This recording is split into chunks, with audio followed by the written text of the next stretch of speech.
Imagine this.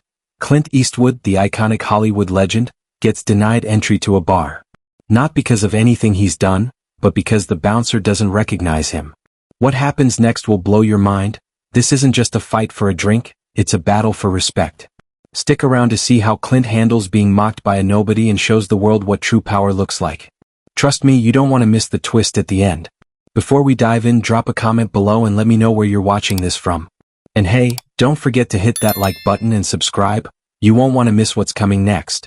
It was a cool Friday night in downtown, the kind of evening that had the streets bustling with energy as weekend revelers filed in and out of the bars and restaurants. Clint Eastwood, the iconic actor and director, decided to step into one of the most popular Western-themed bars in town. The neon lights flashed in the distance, and the sound of country music spilled out from the door. It was the kind of place where everyone was either in cowboy boots or denim, and Clint, dressed in his signature cowboy hat, rugged leather jacket, and that trademark piercing gaze, fit the scene perfectly. With a relaxed but confident stride, Clint approached the entrance, his boots clicking against the sidewalk as he drew closer to the door. There was something almost cinematic about his presence, the kind of aura that made heads turn when he entered a room, or in this case, a bar. Clint Eastwood, the man who had become a legend over decades of Hollywood westerns, was ready for a quiet drink and perhaps a bit of time to unwind. But as Clint reached the door, his presence was met with an unexpected obstacle. A young bouncer, no more than 25, stood there in a dark suit, with a headset on and a look that screamed, "Just doing my job." As Clint neared, the bouncer stepped forward and immediately raised his hand in a firm gesture, blocking the actor's path. "Sorry, not on the list," the bouncer said flatly, eyes scanning Clint up and down, his tone as cold as the night air. He wasn't impressed. Clint paused for a brief moment, his gaze flickering to the bouncer before glancing at the crowd behind him, who now had begun to shift with visible impatience. The slight smirk that tugged at Clint's lips was subtle, but it was there. It was the same smirk he wore in his films when he was about to pull a fast one on someone. This wasn't the kind of treatment Clint Eastwood was used to, and the idea of being turned away from a bar was almost laughable. He leaned slightly forward, his voice cutting through the tension. "You sure about that?" he asked, his gravelly, iconic voice carrying an almost ominous weight in the cold evening air. The words seemed to linger in the air, daring the bouncer to reconsider. The bouncer didn't flinch. His gaze never wavered from Clint, as if to say that he wasn't starstruck by anyone. "Yeah, I'm sure," the bouncer repeated. "No ID, no entry. Rules are rules." He stood firm, not giving Clint an inch. At that moment, the crowd behind Clint began to murmur. Whispers passed between them like a ripple through a pond. Some turned to each other in disbelief, trying to process what they were seeing. "Isn't that Clint Eastwood?" someone whispered, barely above a breath. Another voice, more incredulous than the first, replied, "No way, right? Couldn't be him. He looks different. Maybe it's just a look-alike?" But the murmuring only made the situation more surreal. As Clint stood there, taking in the absurdity of it all, the atmosphere shifted. The line that had been growing behind him, once just a group of eager bargoers, now seemed to close in on him as though he were some kind of anomaly. Clint felt a flash of annoyance, but he masked it with a steady composure. He had dealt with critics and difficult directors in Hollywood, but this was a new one for him. A bouncer no older than his daughter, denying him access to a bar.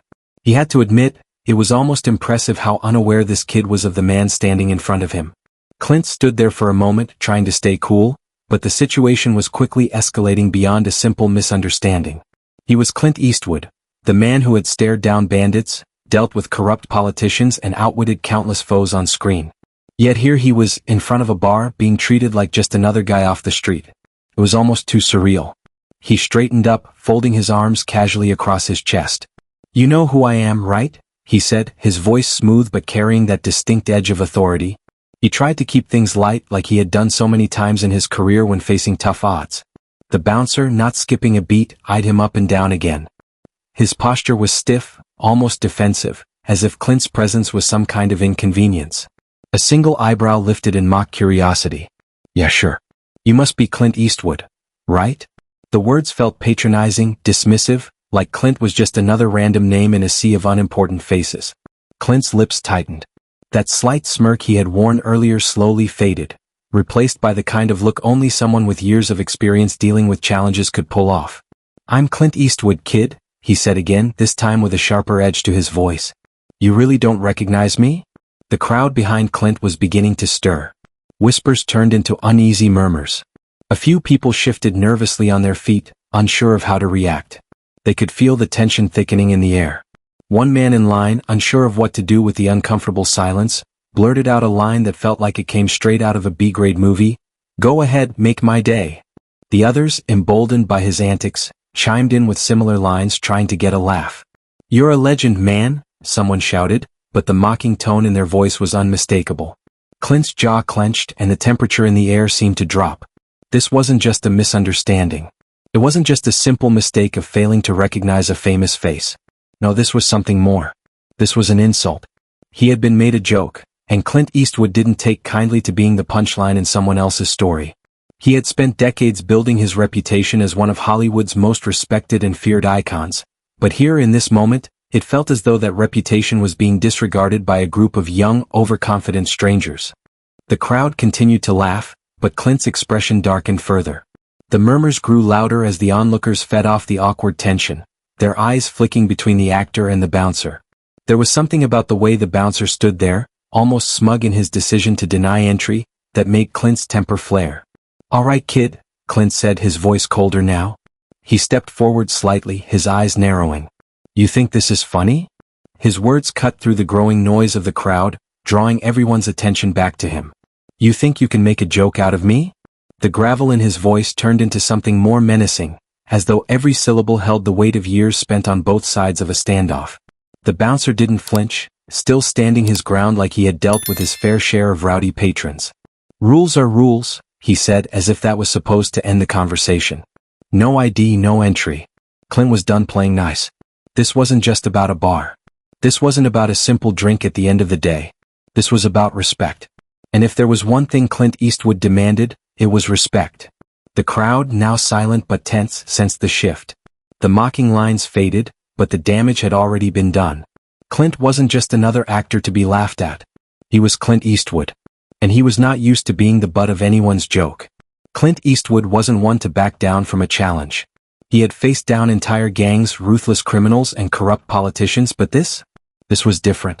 The defiance in the bouncer's eyes, the disrespect from the crowd, it all ignited something deep inside Clint. He wasn't just going to walk away. With a smirk playing at the corners of his lips, Clint decided to get creative. He shifted his weight, adjusting the brim of his cowboy hat with a slow, deliberate motion. "All right, fine," he said, his voice lower now, carrying the kind of calm that came from years of staring down a storm. "Let me show you something you'll never forget." He took a step back, then paused for a moment, eyeing the bouncer. And with a sudden fluidity, Clint struck the iconic pose, the same stance that had been burned into the minds of millions in Dirty Harry. He planted his feet firmly on the ground, his hand resting casually on his holster, and turned just enough to face the bouncer with that knowing, piercing glare. "Do you feel lucky, punk?" Clint's voice echoed across the street, reverberating in the cool night air. The famous line rolled off his tongue effortlessly, carrying with it all the years of cinematic tension that had made Clint Eastwood an icon. It was, without a doubt, one of the most legendary lines in film history. The crowd fell into a sudden hush. Every person standing in line, every drinker inside the bar, all of them were waiting for the magic to unfold. They expected something epic, something that would make them go, "Holy crap, Clint Eastwood is here." But the seconds ticked by, and instead of awe, there was only awkward silence. The crowd shifted uncomfortably, unsure of how to react. Some of the onlookers looked at each other, wondering if they should join in, but no one dared to move. It was as if Clint had just unleashed the punchline of a joke and nobody got it. The bouncer blinked, clearly unfazed. "Yeah. I don't think that's gonna work here, man." His response was flat, dismissive. There was no fear, no sign of recognition. It was almost as though Clint hadn't said anything at all. Clint shook his head slowly, the smirk now gone, replaced by a steely gaze. He was no longer amused. He had given the crowd a chance to witness something great, but they were missing the point entirely. This was a battle of respect, not a comedy routine. And so, he decided to turn it up. He wasn't about to let himself be dismissed this easily, not without a fight. He launched into a series of exaggerated, over-the-top movie lines, quoting from the good, the bad, and the ugly in his best Blondie voice. He recited lines from Unforgiven and Gran Torino, delivering each one with the kind of gravitas and tension that had made him a star. But the crowd didn't respond the way Clint expected. Instead of gasps of awe or a round of applause, the crowd began to laugh, not with Clint, but at him. It wasn't the kind of laughter that made Clint Eastwood the icon he was. No, it was a laugh that cut through the air, mocking him, belittling him. The sound of snickers grew louder. "Man, you're washed up," someone from the back of the line shouted, their voice dripping with ridicule. Clint's frustration began to boil over. He had been through this before, being dismissed, underestimated. But this was different. This was personal. His eyes narrowed as he took a step toward the bouncer, now closing the gap between them. "Washed up?" Clint repeated, his voice rising. "You're telling me I'm washed up?" He took another step forward, standing face to face with the bouncer, his gaze hard and unwavering. "Let me tell you something, kid. This isn't a movie, huh? This isn't some scene from one of my films. Well, let me give you the real deal. This is exactly how a scene like that would play out. You better believe it." But the bouncer wasn't impressed. The line of people behind him had grown quiet, sensing the tension between the two, but the bouncer stood his ground, his expression as flat as ever. He crossed his arms and stared down Clint with a dismissive look. Yeah, whatever, old man," he said, his tone still dripping with arrogance. "Without ID you're not getting in. End of story." Clint's mind raced. The weight of his years, his career, the years spent building a legacy. None of it seemed to matter to this kid. This wasn't about a simple mistake. This wasn't about forgetting who Clint Eastwood was. This was about being humiliated in front of a crowd, being reduced to the punchline of a joke that wasn't funny. The crowd had gone quiet, watching the two of them. But Clint wasn't done yet. He could feel the heat rising in his chest, and for a moment, everything else faded into the background. It wasn't just about walking into a bar anymore.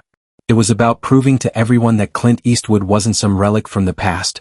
He was still a force to be reckoned with. But the bouncer? The bouncer wasn't about to let go either. And Clint could sense that this was far from over. Clint's pride was on the line and he could feel it. For the first time in a long while, his ego was bruised. He had been through hell and back, faced down criminals, politicians, and corrupt lawmen, but this was something different. The bouncer wasn't just denying him entry to a bar. He was openly insulting his legacy, mocking everything Clint had worked for over decades. It wasn't just a matter of pride, it was personal. This young kid had no idea who he was dealing with. Clint took a moment to breathe, turning slightly to step aside, giving the situation space to breathe. But inside, the anger was building. His reputation wasn't just built on the movies he had starred in, it was the years of hard work, the sweat, the grit that had made him one of the most iconic men in Hollywood. And now, here he was, standing in front of a stranger who had the audacity to treat him like some random nobody. He spun back toward the bouncer, his voice rising, cutting through the tense silence. "You have any idea who I am?" Clint demanded, his voice hard, like the steel of a gun barrel. "I've been in this business longer than you've been alive. I've won Oscars, I've directed and acted in films that shaped pop culture. I've made movies that people still talk about today. You don't get to treat me like this." The bouncer didn't even blink. He didn't seem fazed by Clint's barrage of credentials, not even a little. His arms remained crossed, his expression hard as stone. "So what?" he said dismissively, his tone colder than Clint expected. "I don't care if you're Clint Eastwood or Clint Eastwood's ghost. Without ID you're not coming in. End of story."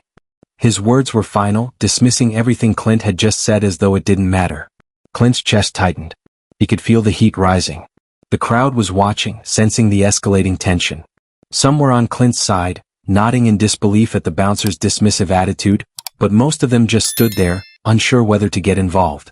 They were just waiting for a moment to explode, to witness the kind of confrontation they would talk about for years to come. The sound of the crowd murmuring buzzed in Clint's ears. He could feel the eyes of everyone in line, all eyes on him now, every person waiting for a spark. A moment of tension so thick you could cut it with a knife. Clint didn't back down. He had made it this far, and there was no way he was going to let some kid with a clipboard drag him through the dirt. He locked eyes with the bouncer, his gaze steely and unflinching. This wasn't just a bar brawl, it was a clash of wills, a battle for respect. "You really want to do this?" Clint's voice dropped lower, slower. A menacing growl laced the words. "You're going to die on this hill?" It wasn't just a question, it was a warning. The words had weight. This wasn't about a drink anymore. This wasn't about Clint being able to walk into some bar. This was about Clint Eastwood making a stand for who he was, who he had become, and what he had earned over the years. The crowd went silent. It was as though time itself paused. Every person in that line held their breath, eyes wide, anticipating the next move. This was the moment everyone had been waiting for, the inevitable clash, the showdown, the standoff. Clint Eastwood wasn't just a man trying to get into a bar anymore. He was a man fighting for his respect, fighting for the honor he had built over decades of hard work. His reputation wasn't going to be questioned by some punk with a clipboard. Not tonight. The bouncer didn't move, his expression remaining unchanged. But Clint's presence loomed larger than any security guard could ever hope to be. The power in his stance was undeniable. The moment was about to boil over, and everyone in the crowd knew it. The silence was deafening. Would the bouncer finally realize who he was standing against? Would Clint finally break through the kid's cold exterior? Or would this standoff continue until it reached its boiling point? Clint had done this before. He was prepared for whatever came next. The question was the bouncer? The tension between Clint and the bouncer reached its peak, the crowd watching with bated breath, waiting for what would happen next. Clint had stared down many foes in his life, gangsters, crooked sheriffs, and corrupt officials, but this felt different. This wasn't a showdown over a life-or-death situation. No, this was about something deeper, respect.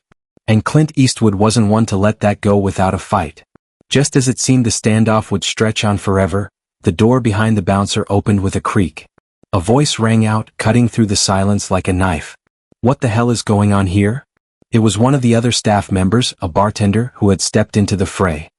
His eyes immediately locked onto Clint, and in that moment recognition flickered in his expression. The realization struck him like a bolt of lightning. Wait a minute. The bartender muttered, then his voice rose with astonishment.